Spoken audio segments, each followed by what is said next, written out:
आओ मी जरा खाली जाऊन येते. हा तू कुठे चाललीस आता? अहो समिताचा फोन राहिला, तिला खाली नेऊन देते. नानी माझा हा तोच द्यायला येत होते. बरं झालं तू चालेस. तू मगाशी कोणाशी बोलत होतीस का? हा शनाया. शनाया? कोण शनाया? गुरुनाथची ऑफिस मधली कलिग, इनफॅक्ट त्याची मैत्रीण. इतकी स्टनिंग आहे माहिती ती. तिचे कपडे, मेकअप, इयरिंग सगळं स्टायलिश, हाय स्टँडर्ड. माझ्यासारखं त्या राधिकासारखं डाऊन मार्केट नाही. तिची कंपॅरिझन कोणाशी करायची काय गरज आहे? पण गरज आहे नानाजी.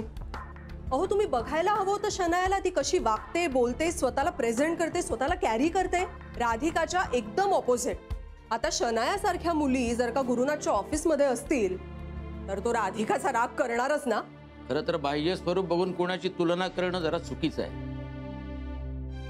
माणसाचं अंतर्मन बघून मग ठरवायचं त्याची खरी ओळख, त्याचा स्वभाव, त्याच्या भावभावना. या सगळ्या गोष्टी नंतर येतात ना. आजकालच्या जगात तुम्ही कसे वागता, बोलता, तुम्ही काय कपडे घालता, तुमचं राहणीमान कसं, या गोष्टीला खूप महत्व आहे. तुमच्यासारख्या जुन्या विचारांच्या माणसांना आजकालच्या नवीन पिढीचे विचार पटतीलच असं नाही. सो राहू दे. हा पण एक मात्र आहे, तुमची सो कॉल्ड जुन्या विचारांची राधिका जर का असंच वागत राहिली ना तर तिचं काही खरं नाहीये. म्हणजे नानी, अप टू डेट राहणाऱ्या माणसांना जुन्या गोष्टींचा एका पॉइंट नंतर तिटकारा येतो.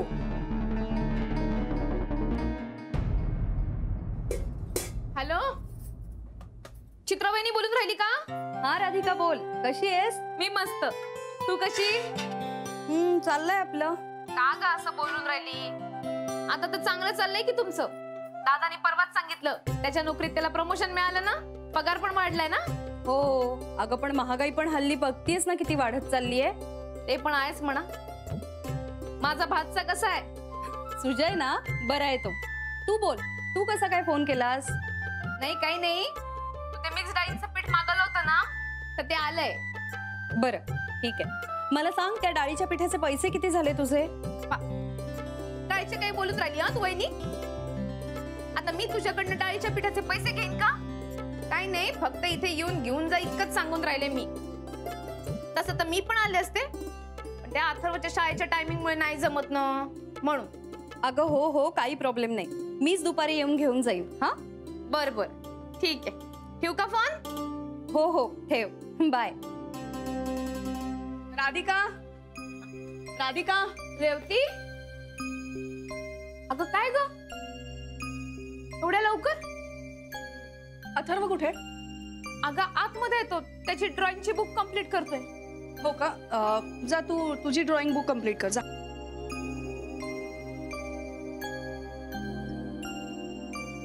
रेवती, काय झालं? हा मला जरा 2 मिनिटं बोलायचंय तुझ्याशी. ये ना, बसूया चल. अगं आई कधी बस. Carrie, how am I looking? You are looking beautiful. I know right. अरे पण हा ड्रेस घेतलास कधी तू? त्याच दिवशी, ज्या दिवशी तुझी बोर बायको भेटली होती मला त्या शॉप मध्ये. यू नो व्हॉट, त्या दिवशी जर का मला माहिती असतं तुझी बायको आहे ती, तर मी बास ना, आता झालं ते झालं, विसर ना तू. कसं विसरू यार? त्या दिवशी एक तर माझं शॉपिंग पण अर्धवट राहिलो, जे तू पूर्ण करून देणार होतास. हो करूया ना आपण. काही नाही करत तू, नुसतंच बोलतो. लोणावळ्याची ट्रिप पण खराब झाली आपली. ए असं नको बोलूस, सगळं करूया आपण. ओके, 5 स्टार मध्ये stay, shopping, foreign trip, everything. Okay promise? Of course promise.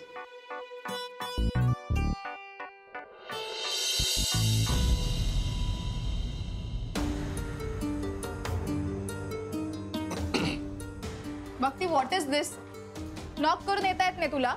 एवढे साधे मॅनर्स नाही आहेत का? लाज सोडलेल्या माणसांनी मॅनर्सच्या गोष्टी करायच्या नसतात शनाया. भक्ती, व्हॉट द हेल या, माइंड युअर लँग्वेज.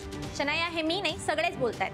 तुमच्या या अशा वागण्यामुळे सोसायटीच्या लोकांनी नोटीस पाठवली आहे, तरी तुमच्या लक्षात कसं येत नाही ग? नाही भक्ती, तुझा काहीतरी गैरसमज होतोय. Let me explain. I don't want any explanation mister Gurunath सुभेदार. आणि तुमच्याकडनं तर अपेक्षाच नाहीये. ही लहान आहे, अल्लड आहे, हिला कळत नाही. पण तुम्ही तर वयाने आणि अनुभवाने मोठे आहात ना, मच्युअर आहात, शिवाय एका स्त्रीचे पती आणि एका मुलाचे वडीलही आहात. निदान तुम्हाला तरी या सगळ्या गोष्टी कळायलाच हव्यात. प्रेम आणि व्यभिचार यात एक सीमारेषा असते, जी तुम्ही दोघांनी केव्हाच ओलांडली आहे. तुमच्या या रिलेशनशिपला काहीही अर्थ नाहीये. नक बघ, ती गप्प बसा आता. शटअप शनाया. खरं तर तुम्ही दोघांनीच अतिरेक केलाय. हे जे सगळं काही तुम्ही करताय ना, ते ताबडतोब थांबवा. आणि तुम्ही मिस्टर सुभेदार, तुमच्या वयाची आणि तुमच्या घरच्यांची थोडी जाणीव ठेवा आणि इथे येणं बंद करा. एक्सक्यूज मी, गॅरी बॉयफ्रेंड आहे माझा. तो केव्हाही आणि कधीही येऊ शकतो इथे. नाही येऊ शकत. का? कारण मला हे मान्य नाही. ते त्यांच्या घरच्यांना फसवून येतात, त्यांचा विश्वासघात करतात. मला हे अजिबात सहन होणार नाही. एक सेकंड भक्ती, तुझा काहीतरी गैरसमज होतोय. माझ्या घरी सगळं ओके आहे. पुन्हा खोटं. मिस्टर सुभेदार, तुमच्या घरच्यांविषयी तुमच्यापेक्षा जास्त चांगलं मला माहिती आहे. गुलमोहर सोसायटी 404. हा तुमच्याच घरचा पत्ता ना? तुमच्या बायकोचं नाव राधिका आणि मुलाचं नाव अथर्व. तो इयत्ता दुसरीत शिकतो, बरोबर? तुला हे सगळं माहिती आहे, कारण मी अथर्वची टीचर आहे. आणि त्याच्या वाढदिवसाला मी तुमच्या घरी सुद्धा येऊन गेले. तुमच्या मिसेस पण मला चांगलं ओळखतात. त्यामुळे लक्षात ठेवा, जर तुम्ही हे सगळं थांबवलं नाहीत ना, तर मी अथर्वच्या आईला जाऊन सगळं सांगेल. चालेल?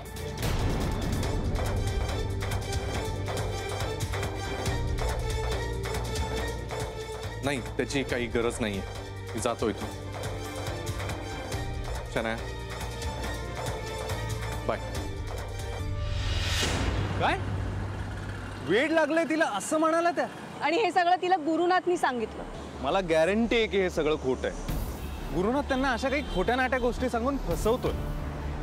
पण हे सगळं आपल्याला कळतंय, राधिकाला कुठे कळतंय? तिला असं वाटतं तिचा नवरा जे काही तिला सांगतो ते म्हणजे काळ्या दगडावरची रेघ आहे. एक साधी गोष्ट, एका मोठ्या कॉर्पोरेट कंपनीमध्ये काम करणारी मुलगी वेडी कशी असू शकते? तेच तर. पण हे तिला कळतच नाही ना. तो तिला वाटेल ते सांगतो आणि तिला ते पटतं.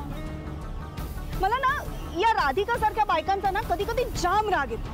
त्यांना स्वतःचे विचार नाही आहेत का? सगळं नवऱ्याचं कसं ऐकतात ते खडसावून विचारू शकत नाहीत त्याला. कारण बायका आपल्या नवऱ्यावर जीव ओवाळून टाकतात. नाही, असं मी नाही, तुम्हीच त्या दिवशी म्हणालात ना. हो, ते खरंच आहे. पण ह्या नादात स्वतःच्या अस्तित्वाची, स्वतःच्या संसाराची काळजी का नाही घेऊ शकत त्या? राधिका खूप चांगली आहे, साधी सरळ आहे, भोळी आहे. तिला यातनं बाहेर काढायलाच हवं.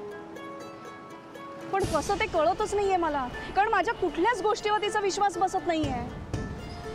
म्हणजे तुमच्यात तर चांगली मैत्री आहे ना, आणि तरीही त्या तुमचं ऐकत नाही.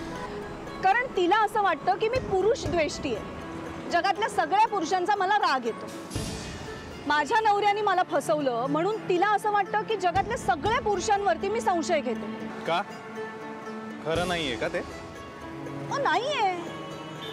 जगातले सगळे पुरुष वाईट नसतात. आता तुमचंच बघा ना, तुम्ही किती चांगले आहात.